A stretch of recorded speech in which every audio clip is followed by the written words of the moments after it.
ছাত্ৰসকলে পঢ়ি যাতে হতাশাত ভুগিব নালাগে সেইকাৰণে 1 লাখ চাকৰি কথা কৈছিলোঁ এতিয়া আৰু 50,000 চাকৰি মই মুকলি কৰি দিলোঁ জুলাই মাহত পুলিচৰ ইণ্টাৰভিউ হ'ব এডিআৰই নতুন ইণ্টাৰভিউ হ'ব শিক্ষকৰ নিযুক্তি হ'ব গতিকে জুলাইৰ পৰা নিযুক্তি প্ৰক্ৰিয়া আৰম্ভ হ'ব 1 লাখ হৈ গ'ল এইবাৰ মই আৰু 50,000ৰ টাৰ্গেট লৈছোঁ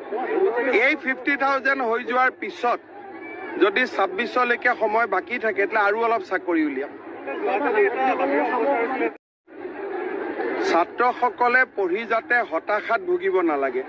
সেইকাৰণে 1 লাখ চাকৰি কথা কৈছিলোঁ এতিয়া আৰু 50,000 চাকৰি মই মুকলি কৰি দিলোঁ জুলাই মাহত পুলিচৰ ইণ্টাৰভিউ হ'ব এডিআৰই নতুন ইণ্টাৰভিউ হ'ব শিক্ষকৰ নিযুক্তি হ'ব গতিকে জুলাইৰ পৰা নিযুক্তি প্ৰক্ৰিয়া আৰম্ভ হ'ব 1 লাখ হৈ গ'ল এইবাৰ মই আৰু 50,000ৰ টাৰ্গেট লৈছোঁ এই 50,000 হৈ যোৱাৰ পিছত যদি 26লৈকে সময় বাকী থাকে তেতিয়াহ'লে আৰু অলপ চাকৰি উলিয়াম